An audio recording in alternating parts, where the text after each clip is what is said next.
anyone else hear like a squeaking noise? It's like a bell. Yeah. Or Sounds like a high Christmas bell.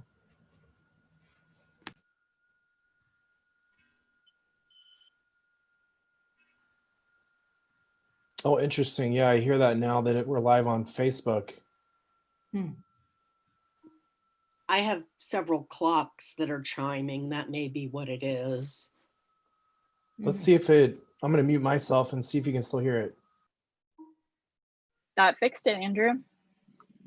On my end, at least. Yeah, fix it for me. So it's not my bell. Better? All right. Yep, it's gone now for me. All right. Are Sorry we? about that. It's all good. Are we good to go? Yep. Okay. It is 3:01 on September 11th, and I'm excited to officially call this SCRC meeting to order. Looking at item 2 on the agenda, do I hear a motion to approve today's agenda for September 11th? So move. Second. Okay, all for approving the September 11th agenda, please say aye. Aye. Aye. Anyone against? Okay, that passes. Moving on to item 3, do I hear a motion to approve the minutes from the August 28th meeting?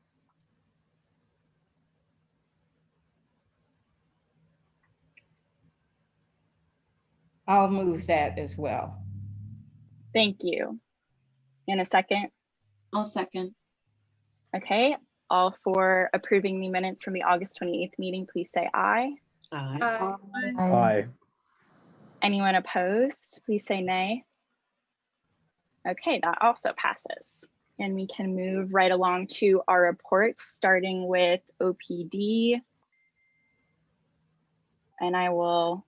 Laura said that she had another meeting scheduled for this time, so she may be able to join us later, but she wasn't sure about that.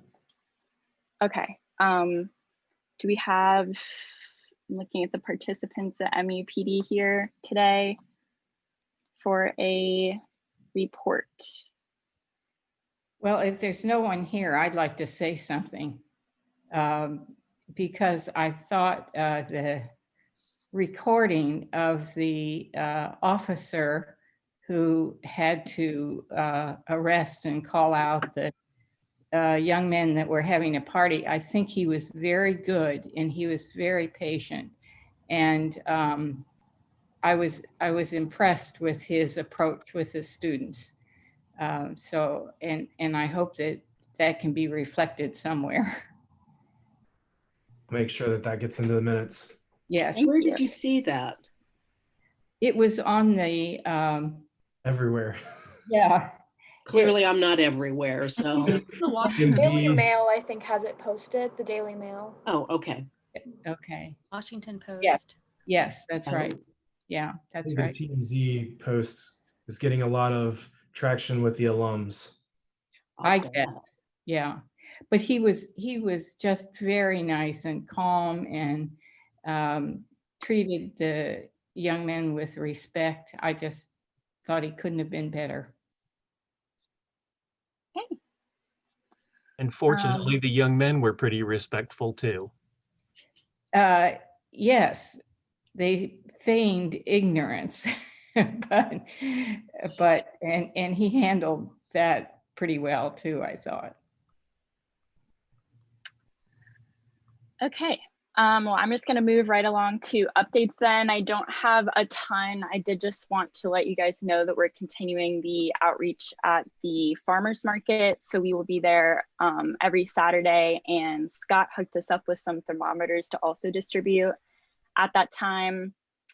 For item B, supporting locally owned businesses, I met with some other cabinet members and we're working on some solutions to provide a more flexible spending opportunity for students that are chosen as kind of like a student org of excellence that would allow students to spend money on items like food and things like that that normally we don't fund, but would allow some flexibility on in this case. So just kind of going along with the systematic support of that. I also spoke with our Secretary for Communications and Media Relations, and she's on board with the support of any social media projects for the Oxford Trail that we discussed at last meeting. And we would also love to collaborate with any other student organizations represented here. So if anybody could email me, if you're interested in that and would like to email me a contact for your social media people, that would be awesome. Next steps. Sorry, go ahead. I had a quick question. Yeah. So with the ASG like spending flexibility and funding, have there been any discussions of working with Armstrong or Shriver to allow food in those locations? Because I know that's another barrier. Yeah, I know we discussed that last week. That's still on my list. As far as that specific thing that you were referencing for like the Student Org of Excellence, that's hasn't been something we've considered in the scope of that project, okay.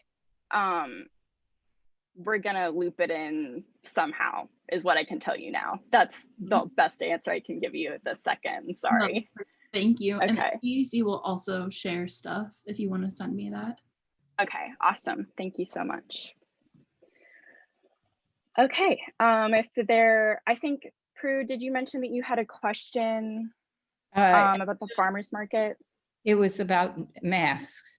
It appears to me that students think that if you're walking outside, you don't have to have them on. But if they go into a business or something like that, they put them on. But I'm thinking they need to have them all of the time because they're not necessarily spacing themselves in acceptable distance. But I just wondered what their understanding was of when they should wear the masks. I think that they understand when it's mandatory to wear their masks. And I think for a lot of students, that is maybe guiding some of the choices that you're seeing as far as wearing it inside, but not outside. Yeah. I also did discuss with our Secretary for Communications about making some messaging about wearing masks on High Street. So on my end, I can tell you that we're doing that. I don't know if any other students represented here have some insight into that you'd like to share.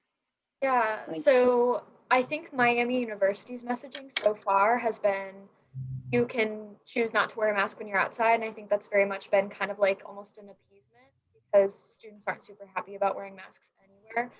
So they're saying, well, you can wear them as long as you're not around other people. But I think if I'm remembering correctly, I'm on the Safe Return Committee. This morning, we discussed changing messaging a little bit because there are a lot of students who are not wearing their masks when they should be because they're outside, like hanging out with friends outside. And they're like, oh, it's fine because they said that I don't have to. So hopefully that'll be something that the university as a whole will change very soon is the messaging surrounding masks outside. But that's, I guess, what I've been hearing lately. Mm-hmm. So, and Megan, I would echo what Sidra said, is that I think it's wearing them inside, and if you're not out, if you could remain socially distanced outside. But the same thing is, I think we're looking at that message. So I think our message was kind of what the city did was, if you could be outside walking or doing something and be 6 feet apart, that's okay. And I think what we're seeing is that's not happening.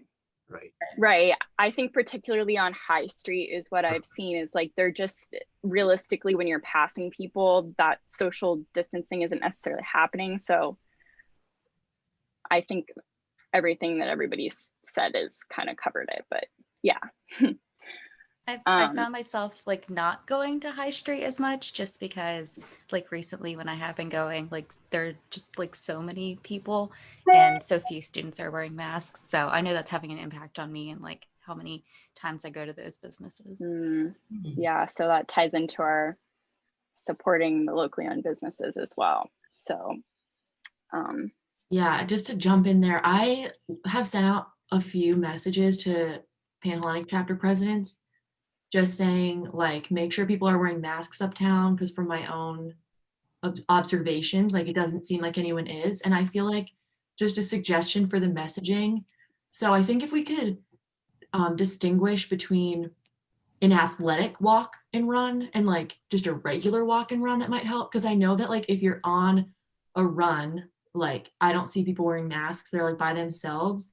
But if you're just like walking around uptown, that's not like an athletic kind of walk. So I feel like you should still be wearing your mask. So maybe like differentiating between that, I'm not sure, maybe that would help. But yeah, I've observed the same thing, and I've tried to push the message out. And if we see pictures of people uptown and no one's wearing a mask, like especially like doing something with their chapter, I've emailed a few chapters already saying like, make sure that your members are wearing their masks uptown. But anything else I can do to help, I would love to do. Thank you. Good. All right, I think we answered that question pretty thoroughly, so I'm going to move us on to old business if there are any objections. We discussed it that did somebody say something? I'm sorry. Steve had his hand raised. Okay. What's up, Steve? I was just going to say my experience on the high street is similar. And when I'm wearing my mask, I really don't appreciate that people won't even give me the respect to move away from me when they're not wearing their masks. And that just makes no sense to me whatsoever. I mean, if I have to respect their choice to be putting me and others in some difficulty because they're walking in groups of 8 or 10, I don't get it. So I once again think that I really encourage this change in messaging, and I am not very appreciative of the history of messaging that the university does towards the community residents, because I think we're left out most of the time. So I wanted to throw out there, so the wording is very like specific that you need to be maintaining the 6 foot physical distance in the face covering requirements that City Council put out. And I think it would be really great to emphasize that legal piece of it and that this is law for students now that they finally see MUPD and OPD enforcing things, because maybe they'll put some more weight towards that. Okay. I am going to make us move on now just for time's sake. At the end of our last meeting, we were discussing choosing a third goal to focus on in addition to the supporting locally owned businesses and the improving off-campus behavior with the emphasis on the community health and wellness. And I told anyone that they could email me. I think we have accessibility and sustainability as our 2 in the running. So I guess I'll just give anybody the floor that kind of wants to advocate for either one of those goals now, and then we can kind of land on a final choice today. Megan, real quick, could you elaborate kind of on what each goal would kind of entail, or like what we're shooting for with each one? Sure. I mean, I think that's the scope is also up to the commission to kind of define during this time. So I guess I would encourage anybody who suggested those during last week's meeting to speak up and make some elaborations. So I brought up sustainability last time, and I think it is important that as a community, I mean, as a country, I think we should always strive for more sustainable efforts. However, I think that we should focus more on accessibility, because in the time of COVID, I mean, I hope as much as anyone that this stops as soon as possible. And I'm not the most knowledgeable on disability. However, I think COVID creates disability, and to better prepare ourselves for a community after COVID, it might be better to start working on accessibility issues now. I think I know that Zoe brought up accessibility, and I think that she's a lot more knowledgeable about it than I am. So maybe she could elaborate. Yeah, so I think, I don't know, I'm not sure about how to approach either of them, just because I think what Glenn had brought up about working with the Business Improvement District seems like the best option, and working with the Community Improvement Commission. So I'm not sure, like, what is the procedure for working with those groups? Like, have we collaborated with them in the past, or would it make more sense for some of us that are interested in that to just work with them directly? Community Improvement Corporation is a semi-public partnership. So we can work with Glenn to work with the CIC. So we should probably just reach out to him directly. Doesn't look like he's here with us today, so may have to work on that between meetings.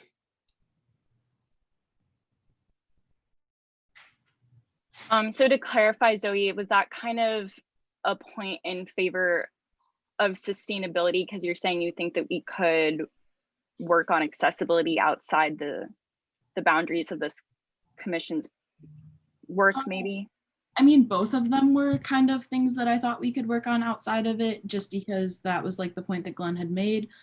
However, I think, I don't know, I almost would want to say, I know we can't choose both, but it's hard because they're both very intersectional issues and apply to each other in a lot of ways. So I'm not really fully sure as to which we should choose.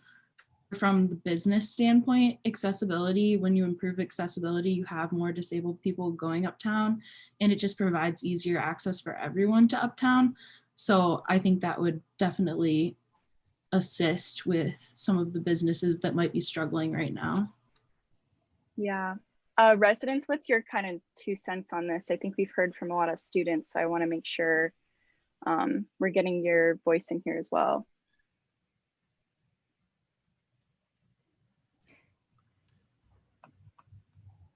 It's hard to argue one against the other because they're both extremely important issues. I suppose for me, I perhaps might put accessibility just a hair above sustainability if one would do something like that. My sense, let me back up. I don't put one ahead of the other. I think the important thing, whichever one we choose, would be to define some particular steps that we could take that would be doable. Because I think we're talking about 2 very large issues. I think Kathy's right. Which one we pursue depends on the definition and which one is closer to our core mission, in my opinion. So it strikes me immediately that accessibility is more relevant to what we're trying to accomplish as a commission. But it could also, the argument could also be made for sustainability. So it just depends on how we apply it and how it fits in with our core mission, in my opinion. Right. Throwing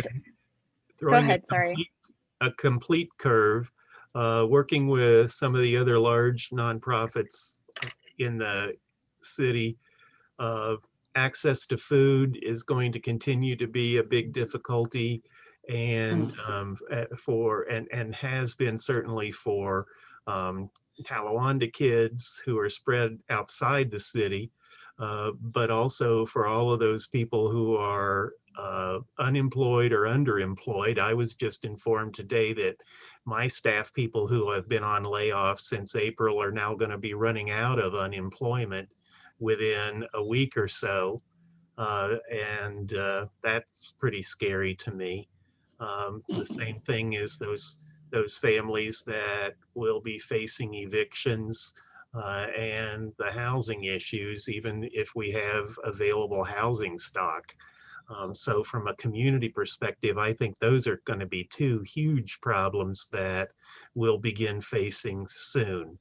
And fortunately, the Family Resource Center, with the city's help, the city is being very wonderful right now in offering access to some of its Federal CARES Act funding for projects subcontracted through several of the local nonprofits, including Oxford Seniors. So, you know, there are some steps, but I don't know that it's going to be enough. I think access to resources or accessibility could be broadly defined to include access to resources in that way. So That's a nice idea, Matt. Broaden that definition. I like that. Yeah, I like that too. I think that it kind of swims in the same direction and fits in nicely with some of the other things that we're talking about. So you have some cross sectionality going on there, which I like. Andrew, is this something we need to take a vote on to like set a goal, or can we just kind of like come to a consensus? It's up to the commission, how, like, up to you. Okay. I think I guess. I'd like to move that we adopt accessibility as our third goal with the broadened definition that Matt Arbuckle suggested. I would second that. Okay, everyone in favor of setting our third goal accordingly, please say aye. I Aye. Aye. And all opposed, please say nay. Okay, thank you. That passes. And our third goal will officially be accessibility to resources. I know obviously we've scratched the surface talking about that topic, but we do have some other items to get to today. So we will revisit that in depth in future meetings. Let me see if Maddie, are you on the, yeah, it looks like she's here. We have somebody from Women Helping Women joining us today as a guest to discuss an initiative that they have been working on. Maddie, you want to take the floor and introduce yourself? Hi, yeah, thank you, Megan. First, I would just like to apologize for my setting. I am on my way out of town to deal with a family emergency, so I'm just pulled over and stopping in real quick. My name is Maddie DeVivo. I work with Women Helping Women. For those of you who may not have heard of Women Helping Women, hey Megan, we actually have a couple volunteers and friends in the room, so hi. We are a local nonprofit. We serve the greater Cincinnati area where we support all survivors of gender-based violence, including stalking, domestic violence, dating violence, and sexual assault. I am personally the on-campus prevention and intervention advocate at Miami University. So I work for Women Helping Women, but I'm on campus working primarily with students. I do prevention, education, and awareness, as well as direct service. I'm here because of that prevention and awareness piece to talk about the It's On Us bar training efforts. Megan, do you just want me to go over the whole thing, or you mentioned you may have specific questions? How would it be best? I don't think that the commission is familiar with the initiative. So if you could just describe everything that you're trying to accomplish and go from there. Yeah. Okay, sure thing. Thanks. Yeah. So a little bit of history to the It's On Us bar training. It was actually brought to the community's attention in Cincinnati that there was exceedingly alarming rates of perpetration happening in bars downtown Cincinnati, primarily bars that serve college students from the University of Cincinnati. So establishments actually came to the city council and to Women Helping Women with these concerns. And from those concerns, a task force was born to address that overlap between campus and community gender-based violence. The training was then developed and written by Women Helping Women's prevention manager. Her name is Maria Cole. So while it exists under the task force, it belongs to Women Helping Women, which luckily for us means we can expand it out of the Cincinnati area into Oxford. We've been trying to bring this into Oxford for quite a few years now. I was an intern for Women Helping Women back in 2017, and I was working on it back then. We've had our director make some efforts, the prevention manager, even our CEO has made some attempts, and we've just not had any luck. As of now, I believe we have 22 bars in Cincinnati, fully trained and certified in the training, and we want to bring that here to Oxford. There are 4 aspects to the training. The first is a policy review, where our prevention manager, Maria, and our CEO, Kristen, actually review the establishment's sexual harassment and sexual misconduct in the workplace policies to ensure that their employees are safe while on the job. Once they have those reviews, or have those edits and those suggestions made, we schedule the actual bystander intervention training piece. It's a 2-hour training with myself and Maria. The first part, we review all of those policies that we've suggested, all of those edits that we've suggested or encouraged, just to make sure everyone's clear, no one has any, questions, concerns. After we go over that policy, the education piece begins. It's bystander intervention training, so how to safely intervene in a potentially dangerous situation, particularly from the perspective of a bar employee. When I say bar employee, we mean absolutely everyone receives this training, from back of house, front of house, all the way up to the owners themselves are required to participate in this training. That may mean we have multiple sessions, which we're more than willing to do. The training is pretty involved. It has an education piece where we review the spectrum of violence, which teaches folks what predatory behaviors to look out for. Sometimes folks think interpersonal violence or sexual violence is just something like full-on sexual assault or rape, but those behaviors actually start early on and they escalate to those. So we teach them those baseline behaviors to look out for so we can prevent the actual assault in the first place. Things like over-serving someone or isolating a person from their group, or unconsensual dancing or groping, things like that. We teach them to look out for those baseline behaviors. And then after that, we teach them multiple different ways they could intervene. There's 4 ways that a person can safely intervene into a situation. And then we do a couple role play scenarios so they can practice those 4 different types, as well as gain confidence in managing those intervention expectations. That is the training. The third piece is the Ask for Lexi program. Ask for Lexi is a set of flyers, and it's a piece of it's also taught in that 2-hour education piece, where in the bathrooms of these establishments, there's posters that say, if you feel unsafe or uncomfortable, you can ask for Lexi. So folks are then encouraged to go to the bar, ask for Lexi, and then during that 2-hour training, we teach those bar staff how to respond to the Ask for Lexi request. The proper response is to immediately remove them from the main space, find them a safe space, and then get them out in the best way for that situation, whether that means helping them get an Uber, helping them get a taxi, calling the police, calling their friend to get them to the hospital, calling Women Helping Women, whatever the need may be. We teach them how to properly meet that immediate need. We're not asking them to be advocates or investigators, but there's that immediate need for support that we ask them to fill. The fourth and final piece is just technical assistance. So follow up with Women Helping Women. They know that they can always use us as a resource and always refer folks to us if there's an issue. If there's an incident that does happen in their bar, they can rely on us to kind of guide them through the process. If there's an investigation happening, we can explain to them how that might work. If someone has to be a witness in a criminal trial, we can kind of go over what that might look like for them, things like that. That's just that long-term technical support. We provide all of the collateral materials, including the Ask for Lexi posters. And at the end of it, they get an It's On Us bar training window cling, so that from the outside, potential patrons can see which bars have this training and maybe potentially a safer space. And we do ask that they recertify after a year. It's not mandatory, but I think from our 22 bars downtown, we've seen about 70% come back for the recertification. So this is something the bars want. They feel good having it, and they're coming back for more, which has really been, good for us. It's a good gauge for us. What else? There is a cost associated with the training. It's a tier system based on the number of employees that establishment has.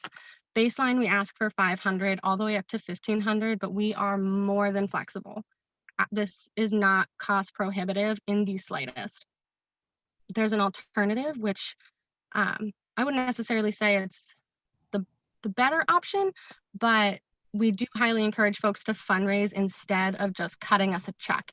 That shows that they're more engaged and they're more willing to have a long-term relationship with us. Plus, it just helps get our name out to the community, and that's always extremely beneficial for local survivors who may have not heard of us before.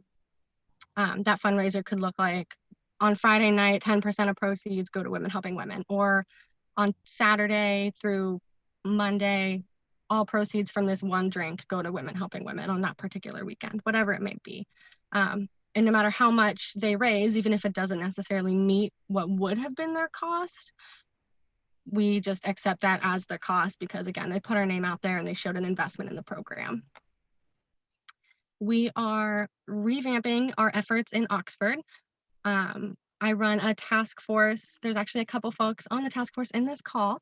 And instead of Maria and myself working on creating all of these relationships with the bars, we actually have student leaders from ASG, from a student sexual assault support group called SAS, actually going out and building these relationships. And we're starting with the smaller bars first to try and build ground up. In the past, we've started trying to get those big names, and historically that just hasn't worked out.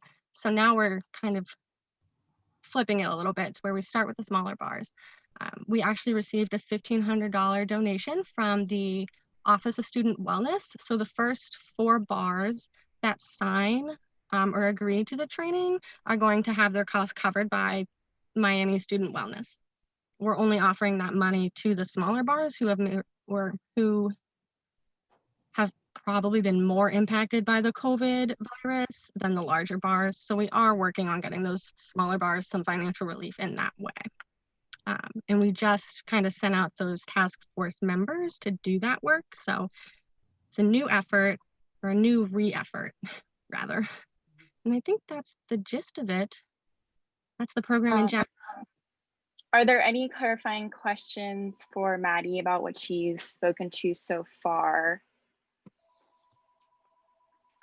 If not, I'll let Maddie kind of talk about how she's seeking basically support from the commission today. If you want to go ahead. Okay, no questions? Okay. Right now, what we're just asking is if folks on the commission could write some sort of letter of support for this program. I'm happy to send to Megan to send to you some, like our resource packets, so you can read a little bit more in depth about what it looks like. But we are working very diligently to bring this to the community. And I think that having your support, either as a professional in this role or even just as a community member, would be very impactful and could go a long way in helping get a couple bars on our side. So that's the main ask today. Eve, yep. That's awesome. I'll also throw out there, I'm happy to get kind of help with collecting those letters or helping people with putting those letters together. I think this is a great program. And, you know, since being on this commission last year, I've seen kind of interest in this sort of thing happening for a long time. So that's awesome. Yeah, there's a lot of growth in interpersonal violence efforts on campus, thankfully, which is why I'm glad we have this task force. It allows various student leaders to get involved, and I think it's just a good experience for them. And I think they're a really important voice to have, same as all of you. So thank you, Megan. That's really nice. Go ahead, Steve.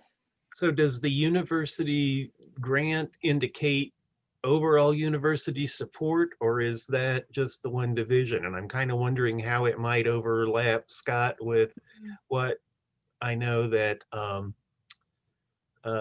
Ms. Morris, Dean Morris, that's that her name? I can't remember. Dean, the new student affairs dean, was working on updating all of the drug and alcohol intervention things. This seems to overlap in my mind. Yeah, so that would have been, the grant would have come from Steve's area in wellness. So yes, there's 100% support from this, from Student Life and from the rest of the university. So the wellness grant, I'm assuming that came from Rebecca. Where'd Maddie go? It did. It was a pledge from Rebecca. From Rebecca, yeah. So it's all the same money. Good. There. So that goes hand in hand with what Kimberly's doing. Good.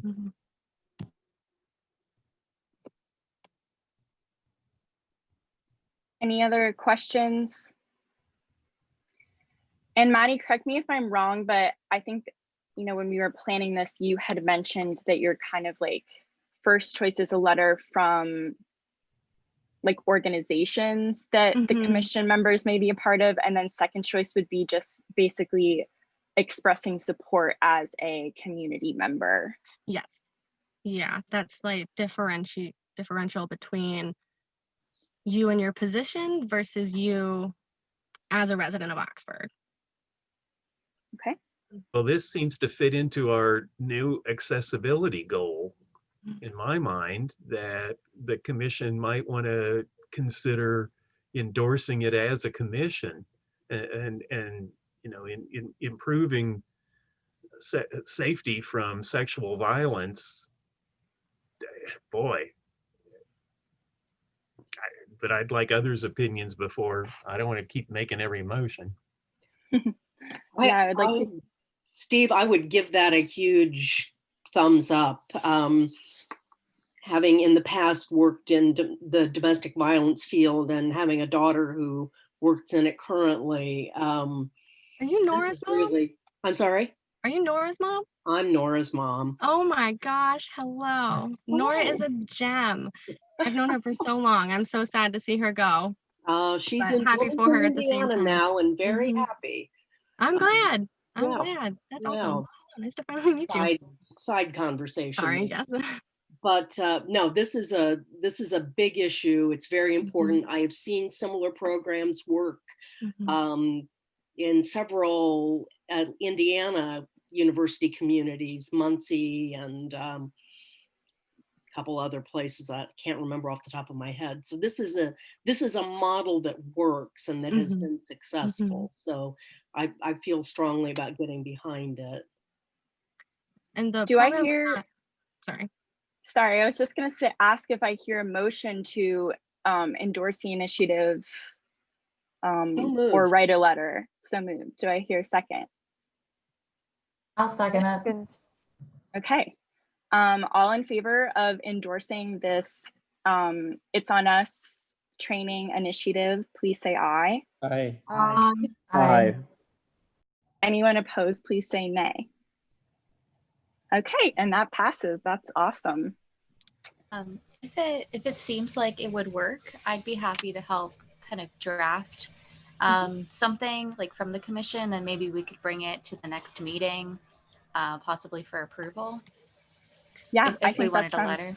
Yeah, I think that sounds like a great next step. And Maddie, correct me if I'm wrong, but just since this does require like approaching the bars, I think that a letter would be very beneficial to have that like written, you know. Yes, I think so. When the task force members go out to, so each task force member or pairing has an assigned bar that they selected.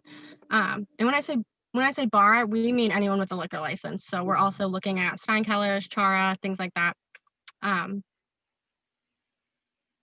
But yes, they're taking the Ask for Lexi poster to kind of show them what that might look like, as well as that It's On Us bar training info packet. So I think adding the letter to that would be very helpful. Good. Awesome. I have a question for Maddie. So did you say you approached the community before and got some pushback on that? Yes, we approached, I would say the top level bars, or however we want to qualify them, the most popular bars in my experience. I am a Miami alum. We approached those owners and managers and received a no every time. And it was never a soft no. It was always a very firm, aggressive, we don't want this, we don't care about this, just very negative response. So that's why we're kind of turning our efforts on their head and starting with the smaller bars and hoping that we can make a larger impact that way. And they said, no, they don't want that because why? Honestly, they usually use money as the main reason, but I know for the bars we approached, that's really not an issue. And that was pre-COVID, of course, so I understand things have changed. We haven't approached anyone since COVID, at least in Oxford. We have trained 2 bars since COVID has happened downtown. But yeah, they always used price, but the way the conversation went, it seemed a little bit deeper than that, especially because, again, like I mentioned, cost is not a prohibitive factor here. It's not the end all be all. But there is a cost that they would incur in trying to schedule a time or several times when they could get all of their employees together to do that. Hmm. So we allow them to set it up. So, Right. But with college student employees almost exclusively, hmm that's tough, but I don't, that hmm shouldn't be an excuse. I'm not saying that. hmm And it reminds me that Ted Wood was, coming to several of our meetings last year when the immediate past chair was supporting the angel shot request hmm at his bars. And he went along with that pretty easily, but that required uh, nothing other than, I think, informing his staff about that code request. hmm So the folks who were working on the Angel Shot initiative, primarily who comes to mind is Shelby Fry, who has since graduated. She came to me and said, like, hey, is this something you guys might want to kind of affirm or endorse even? And I told her that we couldn't because we had our own program. And when I went into detail about the program and how Ask for Lexi is very similar to the Angel Shot, but it comes with the training as well. So, you're actually getting someone who's trained in that response. They decided to take this initiative and move forward with our version instead. I know Ted initially accepted the Angel Shot, but the day they went to go hang the posters, he had not informed any of his staff, and they actually ripped them down and made them leave the bar. So the staff was never informed that this was even happening. And that was sometime back in February or March. I was initially scheduled to come to one of these meetings back in March. It was actually the day my agency closed, so I couldn't, but that was a while ago. Yeah, so I think, obstacles aside, I think we kind of accomplished our goal or Maddie's goal for being here today. So I'm going to force us to move on just because I know you guys want to talk about coronavirus stuff and I want to make sure we have enough time for that. But thank you so much for being here today, Maddie. Thank you and for guys all the so hard much. work that you do as well. Thank you all. And Megan, I'll get with you later for the letter. Thank you guys so much. Thank you, Maddie. Thank you. Bye. Okay, so new business, community health and wellness. If you haven't heard, the students are going to be returning to campus and classes are resuming as originally planned if you've been living under a rock. But I know that there's a lot to kind of tackle with this. So I want to kind of give us an opportunity to share some information under the general umbrella of the community health and wellness. And then I do have some specific items to get to with off-campus quarantining concerns. So on my end, just to give a little bit of background, as I understand it, the university's definition of like true quarantining is that a student would basically stay in their room and not have any shared space with any other student. So that being, they've taken that into account in their measures for their on-campus quarantining housing solutions.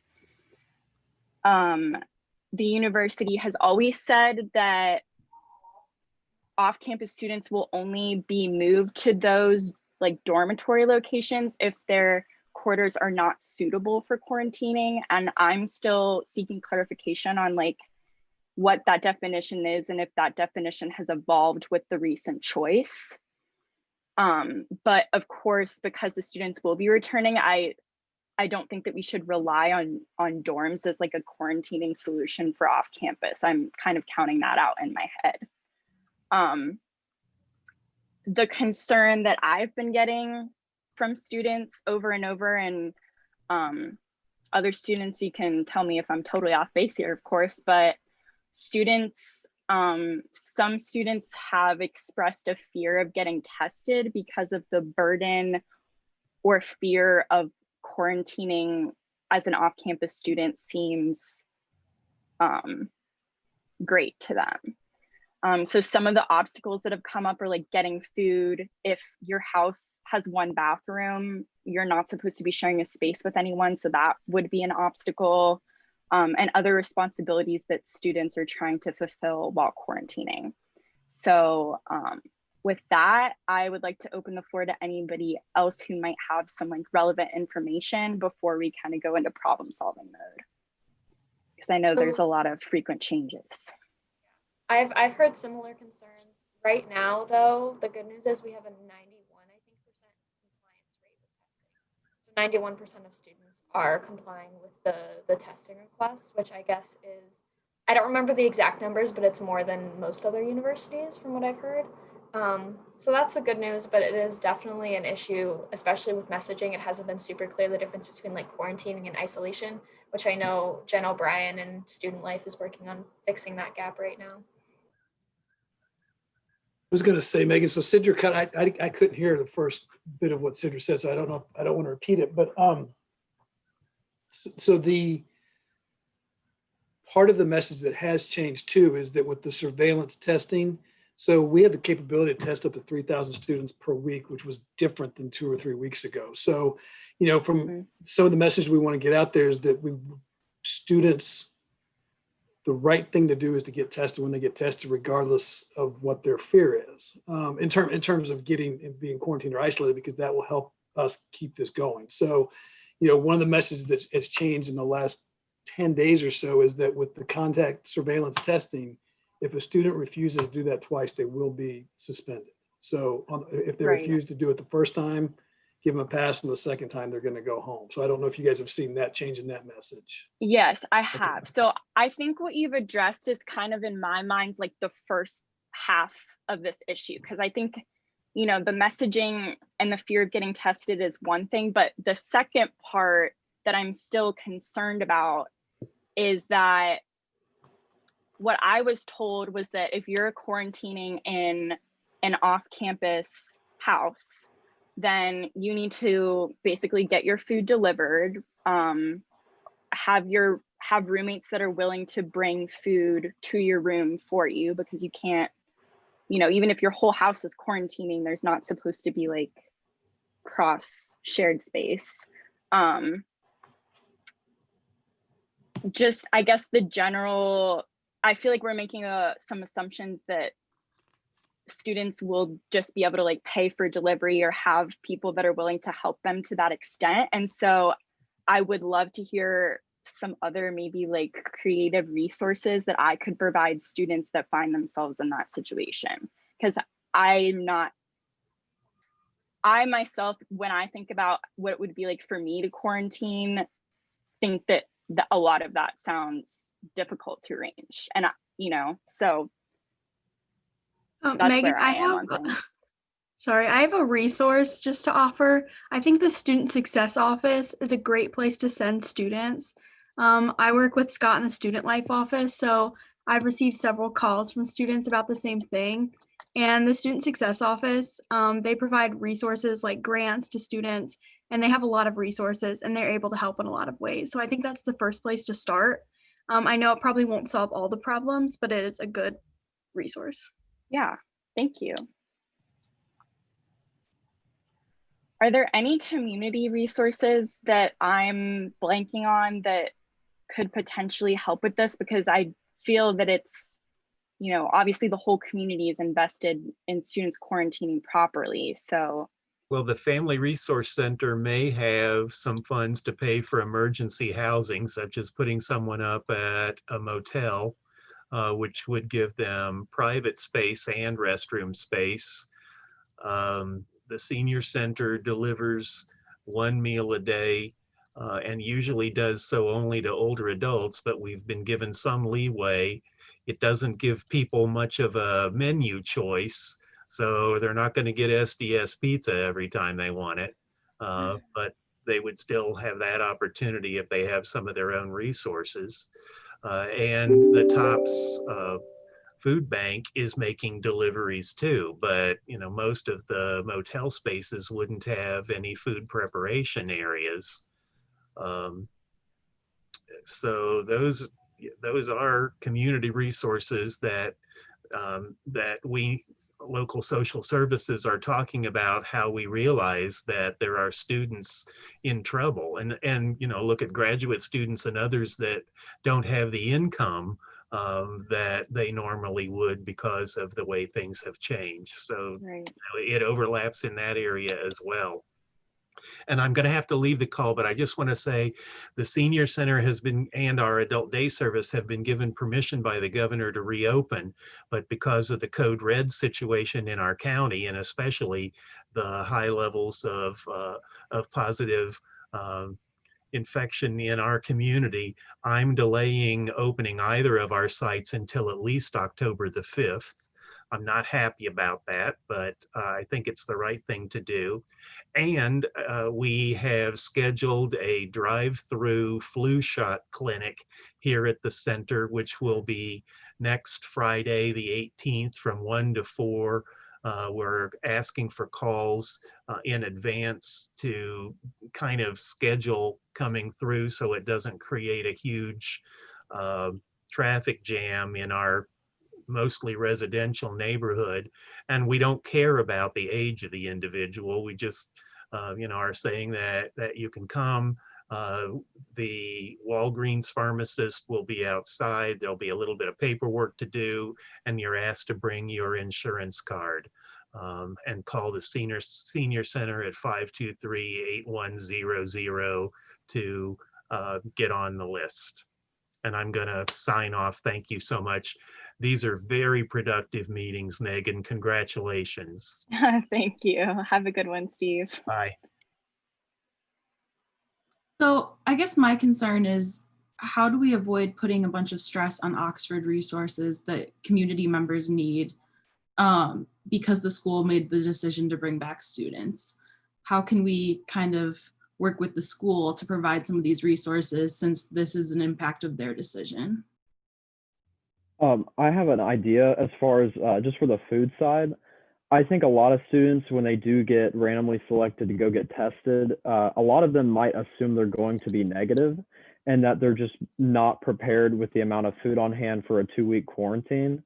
I think it might be really beneficial to add into the either the invitation to get tested or when they're at the testing center to recommend that they make sure they have 2 weeks worth of, you know, ready-made, non-perishable, no kitchen prep kind of food on hand.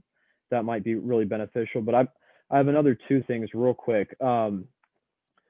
So my roommate got tested, and I don't know if they just had a technical difficulty or what, but his results came in his spam folder as a Miami student. And so he went like 6 days without, he just thought they were being slow on tests, but they had the results the next day. And so I don't know if that's, you know, I don't know who to talk to about that, but I don't know if that's just a one-time thing or if other students are having issues with that, but that's a really big problem if people aren't getting the results right away because it's going to spam. And then additionally, I personally got invited to get tested. And when I went to schedule it, the prompt wasn't, it was a little confusing because it said, like, are you in Oxford? And I interpreted that as in, like, are you going to be in the next like 3 or 4 days, which I'm back home for about a week. And I clicked that and then it completely like shut me out. So I don't know. It didn't seem like the best. You couldn't really change your response. So that might be problematic. Okay. Yeah, I think some of those problems can be solved just with like quick updates and communication, because even with the spam, ultimately the student kind of has to manage that in their settings, but we can tell them like what to look for of like where that email is coming from. And I think that would be a little helpful. I like the idea of the notice, you know, after you get tested, if you get a positive response, here is what you should do, so that it lists all that out and maybe even has a suggested shopping list of these are the kinds of things you could have. Yeah. Yeah, I like that idea, Kathy. I was just going to add, so I was tested this week and I got my results came last night right to my inbox. I didn't have the spam problem. So Megan, I think your point is good about, you know, what to look for, sort of managing your own email is going to be important to let students know. And listening to sort of what you were talking about with some of the difficulties there, right? I think Steve identified some solutions if there's financial hurdles for students to be able to do some of those things. But I think just, yeah, some of those logistical pieces of helping folks to think about, you know, you should probably have some groceries on hand for a couple of weeks, like Jonathan described, or, you know, being prepared and talking through your roommates. What would this look like if I was quarantined? Like having some of those conversations. So if we can think about creating some resources to help people know what to keep on hand or what conversations to have with their roommates, that might be great to package in with some of the other stuff that Jen's putting out right now that's been really good about mask wearing and that kind of stuff. Like maybe we don't need all of that on social media, but maybe it's more of a, hey, this website's here for you to go look at, or here's this one-page handout we're going to give you after you get tested. You know, some of those kinds of things as follow-up. I don't know if somebody got a positive test, what kind of follow-up information they're getting from the university. So if there was a way to you know, send some of that information out as well, even if it's just to say, hey, do you know that Kroger delivers groceries? And you could do a one-time order for 2 weeks of groceries if you were, you know, financially able to do that. Yeah. Jennifer, did I see you trying to pipe up as well? I did have my hand up. Sorry. That's okay. I was waiting my turn. Because I am in Kiwanis and I am in Lions Club. And I am currently working with Ann Fuhr over at Tops because I'm the Kiwanis food drive rep this year. So I do have an in over there. I could talk with Ann over there and also with the Family Resource Center since they're partnered. And if we wanted to maybe ask Lions and Kiwanis if they wanted to have some emergency funds available over at the Family Resource Center, and maybe instead of going to each individual organization, maybe Family Resource Center could be like a one-stop for them, for those students who might be in financial hardship, could apply for, you know, a special grant for COVID resources if they need it. I know that when I was a student, if I had been in a situation like that where I had to quarantine and had food delivered, it would have been very, very difficult for me. I don't know if I would have been able to. I actually had to rely on the Family Resource Center at one point when I was an undergrad, about 25 years ago. But I do know that it would have been very difficult for me. So I know if I can help set something up, a pot of money that they could use if they need it. We'd like them to look into something like that. Yeah, thank you so much. Thank you for sharing that. Yeah, I'm hearing, I think we do have some good ideas and solutions for the financial hurdles. I think though, like maybe I'm just having a hard time like picturing this, but let's say like you do get your groceries delivered, you still like aren't even supposed to leave your room when you're quarantining. So if you're not living with someone that is willing to give like that emotion, like I guess like friendship to do that, we're kind of assuming that everybody is living with someone that can do that for them. And I think that isn't necessarily the case. So I don't know if anybody has some thoughts on that piece of kind of like the manpower aspect of it, I guess is what I'm getting at. But I think that that's a concern too. I don't have much of a solution, but I would say if that's something we could work on is like coming up with some sort of like plan outline that people can use with their roommates to have those conversations and to come up with some sort of structure. I think that would be helpful. Like my roommates and I started having that discussion today, like we're all being super careful about what happens if one of us gets tested and it's positive. And we didn't even know where to start with like some of that kind of stuff, even though we're all friends. Like, right, tough thing to think through and conversations to have, especially when students are worried about classes and there's all these changes going on right now. So sure, sort of like maybe even just a document that lays out like some examples would be great. Yeah, I do think that the proactive approach is kind of like the best solution that we have right now that I'm hearing. And I appreciate everything that everybody's contributed. I'm going to give we're getting to the end of our time. So I'm going to give like a kind of last chance moment for questions before I hear motion. I just want to add, is there a counseling service still at Miami?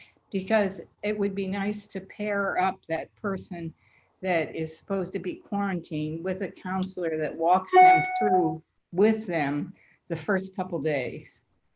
Yeah, there are virtual counseling services still available. I also know, and I think I mentioned this last meeting, that when even off-campus students that are told to quarantine, they get a call every single day from somebody from the university.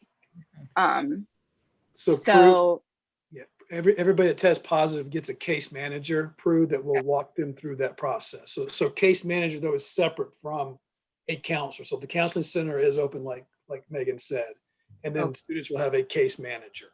Yeah, that's what I had in mind. Yeah. Thank you for clarifying, Scott. Okay, I just, one last thought is that I know that like things are changing frequently right now. So before we adjourn, I just want to emphasize that you can email or call me outside of this 1 hour biweekly that we're able to meet. I'm happy to work with you on these initiatives outside of this time. And in fact, I would love to utilize that in between 2 weeks. So please don't hesitate to reach out. Other than that, we are at 4:02. So do I hear a motion? Oh, actually, I have two things that I wanted to check on first. Okay. Sure. We'll let you know. I'll pass along this information that we've talked about today about COVID-19 to Jessica Green from the city side, because I know that there's still CARES Act funding that the city needs to spend. So if it involves routing food or whatever, I'll see what Jessica says about that. The other thing is, I noticed that Michael Rudolph was here with us today. Was he going to speak on anything? Just listening in. Okay, that's it. No, I could say something if that's all right. I'd be happy to. Most importantly, Megan, thank you again too. I was a former SCRC member for a long time, and it's nice to see a full screen of people showing up for the meeting. So congratulations to all of you, for your efforts. And, there's the only thing I wanted to say, I am just sneaking in because I'm still very, very in favor of this commission and everything that goes on with it. I'm a lifelong resident of Oxford, a Miami grad. This connection is really important because more now than ever, we're in this together. We have got to do things the right way or we're not going to survive. And I don't mean that just from financial purposes. I unfortunately fit in that older age category where we're really scared about this whole COVID thing. But, your main goal or one of your goals to support local businesses, I appreciate that so much because without a doubt that connects with all of our desire to be compliant with what the university wants us to do, with what the city of Oxford wants us to do. Unfortunately, we've seen some bad actors, and unfortunately, they grab all the press. When there's 90% of the people, I'm quite convinced, are trying to be compliant as they possibly can. But I think that's the message that needs to get out from you all who are active on campus all the time. And I know those of us that are very active with our businesses and very active in community organizations, we are putting up our posters. We are asking people to wear masks when they come in, but there is no doubt that our age category that you guys represent, you hold the key to us being all together or you guys going home and everything shuts down. There's no question about it. So as important as you are to this whole process, not only doing things the right way yourself individually, but as you guys have expressed today, how do we get the message out better? I applaud you for all of your efforts, and I thank you because there's no question about it. If we don't work together, if we see more of those egregious violations like we did last weekend, we're all going to say goodbye to each other, and that's not financially, emotionally, developmentally good for any of us. We need you all as students. I hope to think you need us. We all socialize together. We all work together well. We mentor together well. And we just absolutely need each other now. No question about it. So I thank you again for all the efforts you guys are doing and that I've seen SCRC do before. But more than now than ever, we just have to do the right thing and get that message out. And you know, we will all do our part in the community. And I'm quite convinced that the majority of you will do the right thing as well. But it's critical to get that message out. And you know, I thank Miami for making what I think is the absolute right decision to bring everybody back. But we hope and pray that all the processes are in place. So that's all I wanted to say. Thanks for all you're doing. Appreciate it. Thank you. Thank you for your kind words. And I couldn't agree more with all your sentiments. So.